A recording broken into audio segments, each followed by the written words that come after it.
Hello, everybody, and welcome to another Q&A edition of Optimal Relationships Daily, episode 1035, with me, your host, Greg Audino.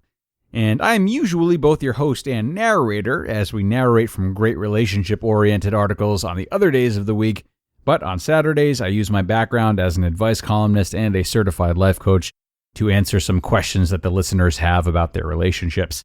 These questions are pulled from Optimal Living Advice, another show in the network that I host, and this can be a great way of seeing how we can put to practice some of the relationship tools and tactics we learn about in posts that we've been sharing here on ORD for several years now. Now, for today's question that we'll be looking at, it's all about long-distance relationships, how to plan for them, thrive in them, especially when we don't like the city that our partner lives in. So, let's see what this asker has on their mind, try to help them out, and optimize your life. I've been dating my boyfriend for almost 3 years, and we have been doing the long-distance thing since day one. He bought a house a few months ago and wants me to move in with him. I don't want to. I haven't directly told him this yet, but I have made it clear how much I dislike it there. I tell him I can't identify with the area at all, and I've given it the old college try more than enough times. I'm really unsure on what to do next because I love him so much. At first, I toggled with the idea about moving, and I also told him many times I would consider it more if I felt more of a serious commitment, but now that it's been over 3 years, I've made the personal decision that I cannot give up my happiness. I'd be leaving some place I love for some place I really, really, really dislike. 3 reallys. Yeah, we're definitely going to have to do something about that. That's our question for today, folks. It's a good one, and I thank the woman who sent it in for sending it in. Now, long-distance relationships are complicated, aren't they? In a way, their complication can be a good thing because the extra stress, if you will, that's put on the relationship can sort of flush out problems faster and make couples confront things in a way that might be easier to patch up if they saw each other on a daily basis, and those problems were regularly blanketed with things like, I don't know, probably makeup. Anywho, one of the questions that comes up a lot in long-distance relationships, it certainly exists in short-distance relationships as well, is love versus needs. Love versus needs. What's stronger, your love for someone else or your individual needs? What's more admirable, changing yourself for your love or looking out for yourself?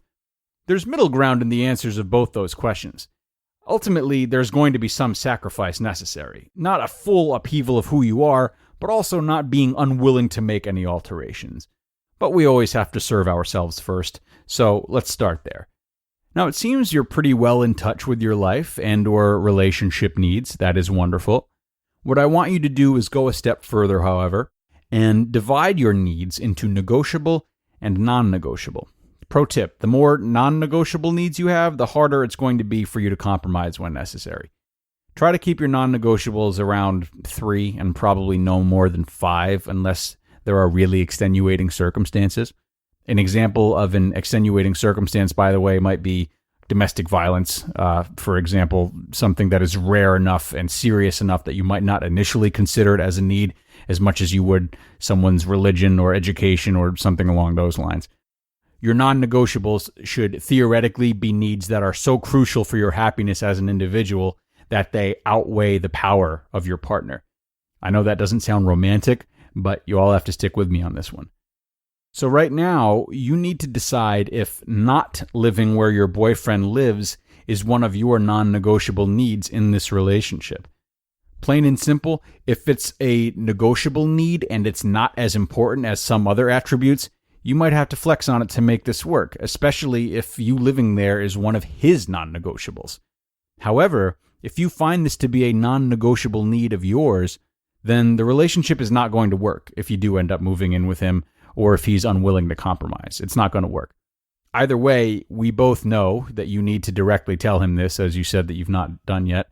Not only do you need to tell him what you've told me, but you need to tell him whether this need of yours is negotiable or non-negotiable. And you also need to talk to him about his needs. You need to ask him about his needs. Once both of your needs are laid out on the table and you've gotten over what are probably going to be a few surprises on both ends, that is when you can have a healthy, honest dialogue about where the relationship goes from there. And frankly, at 3 years in, a plan is going to be necessary. Long-distance relationships always operate best when there is some kind of plan for the future, no matter how or when that plan might come to fruition. When we're unable to see our partners for extended periods of time, the feelings of uncertainty and the feelings of a lack of progress will escalate much faster, leaving both parties in their heads and distracted from one another's company. For obvious reasons, it's easier to get away with this in the beginning, but after 3 years, we all start to wonder what's going to come of this. I don't know what plan is best for you and your boyfriend, but I highly, highly advise that you try coming to one together. That being said, there is one more thing I want to address, and I apologize. I apologize if I'm reaching here. But toward the end of your question, you mentioned considering this move more if there was a serious commitment in place. And since you feel that isn't there, you've put emphasis on looking out for your own happiness. Again, I don't want to reach, but I can't help but to feel there's some frustration laced in that and perhaps a tension that's pulling you away from this relationship naturally. If so, it sounds like something that would be addressed in the process of making a plan for the future, like I just talked about, so that's good. But if there's an underlying issue here in that you feel your boyfriend isn't committed to you, which is getting you into the rhythm of making decisions more for yourself and your own happiness, I recommend you reflect on that, as it could be what's really prompting you to ask this question and be hesitant to move in with him more so than the location of the house he just bought. All right, that's a wrap, everyone. It was a fun question to answer. Also a really important one right now, given how much opportunity long-distance relationships were given during the last year or so when meeting people nearby and in person was less of an option. So I hope this was helpful not only to the woman who sent it in, but also to anyone who's maybe feeling a little uncertain in their relationships. As always, we encourage you to send your own questions into us by emailing them to advice@oldpodcast.com, advice@oldpodcast.com. You'll definitely hear from us, and we will do our best to give a good answer and some good support here on the show. But aside from that, thanks for coming in for this one, and I hope to see you tomorrow for the Sunday show. That's where your optimal life awaits.